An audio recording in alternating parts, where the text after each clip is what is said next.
నమస్తే అండి, నేను మీ Uma. Welcome to my channel. ఈరోజు దొండ మొక్కలు వేద్దామని రెడీ అయ్యాము. రెడీ గోతులు చేసాం కదా, అందులో పెట్టిస్తాను. ఈ మొక్కలు గమలలో పెట్టేసి ఆ గోతులు తీస్తాం కదా, అక్కడ తీసుకొని వెళ్ళిపో.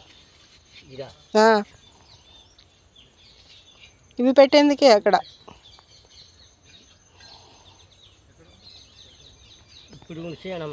ఒక 20 మొక్కలు ఊడ్చేస్తే ఆ తర్వాత మిగిలింది తీసి అక్కడ ఊడ్చుదురు. కానీ ఇంకా అక్కడ చెయ్యాలి కదా, చేసి అప్పుడు పెడదురు.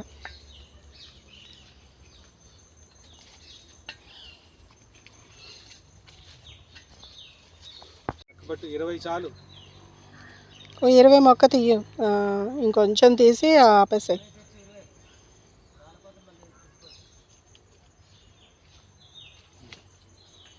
చాలే, మళ్ళీ వద్దు. కానీ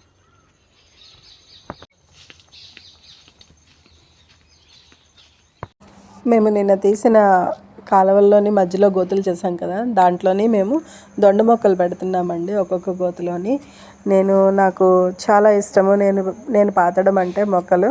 మన చేతితో మనం మొక్క వేసిన తర్వాత అది చిగురు వస్తుంటేను, అలానే మొక్కలా కొంచెం పెద్దదవుతుంటే చాలా సంతోషంగా అనిపిస్తుంది.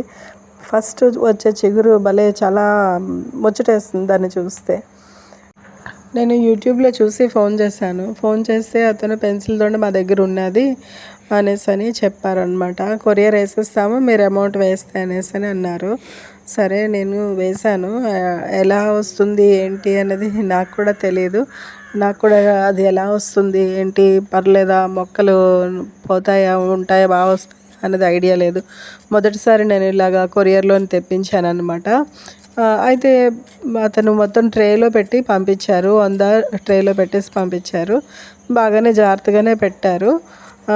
అంటే 2 days పట్టింది మనకి అతను వేయడము, మన తర్వాత మనం తెచ్చుకోవడం, తర్వాత మనం తోటకి తీసుకుని రావడం, దాన్ని ఓపెన్ చేయడం 2 days పట్టింది.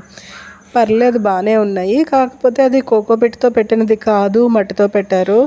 దాంతో కొంచెం డ్రై అయిపోయాయి. కానీ మనం తీసుకొచ్చిన వెంటనే నేను మొక్క అంతా కింద పెట్టించి నీరు పోయించాను. అతను చెప్పారు 2 days వరకు నీరు పోయకపోయినా పర్లేదు అనేసి.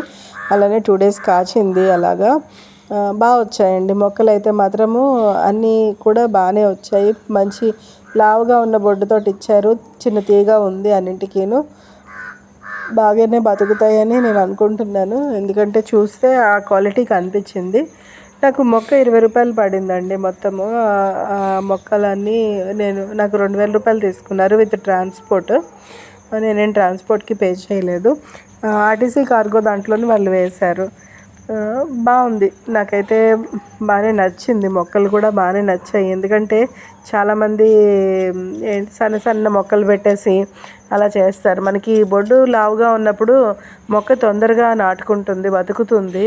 సన్నది పెట్టుకుంటే ఏంటవుతుందంటే కాపు వచ్చేటప్పటికి చాలా లేట్ అయిపోతుంది. లావు బొడ్డుదైతే కాపు తొందరగా వస్తుంది అని నేను ఎక్స్పీరియన్స్ వాళ్ళు చెప్పడంతో నేను విన్నాను. అది దానికి తగ్గట్టుగానే వీళ్ళు లావు బొడ్డుతోటే ఇచ్చారు. నేను ఎందుకు ఫెన్సింగ్ చూడండి, ఫెన్సింగ్ ఉంది కదా, ఫెన్సింగ్ దగ్గరే పెట్టేస్తున్నాను, పందిరి వేయక్కర్లేదని. కానీ నాకు తెలిసి అతను 5 అడుగులు దూరం పెట్టమన్నారు. నేను 5 అడుగులు దూరం పెట్టాను. కానీ ఫెన్సింగ్ ఒకటి సరిపోదేమో, పైన మళ్ళీ పందిరి వేసుకోవాల్సి వస్తుందేమో చూద్దాం. ఒకవేళ మొక్క బాగా పెరిగితే పందిరి వేద్దాము, వేసి అప్పుడు ఎక్కిద్దాము. మొక్కలు పెట్టడం అయిపోయింది. నేను నీరు పోస్తున్నాను. మా రైతు ఇంకా పెడుతూ ఉన్నాడు. మొత్తం 100 మొక్కలు కదా, నేనైతే కొంచెం 15-20 మొక్కలు అయితే పెట్టాను. మిగిలినవి అతను పెడతాడు అనమాట. చూసారు కదండి వీడియో. మీకు నచ్చినట్టయితే లైక్ చేయండి.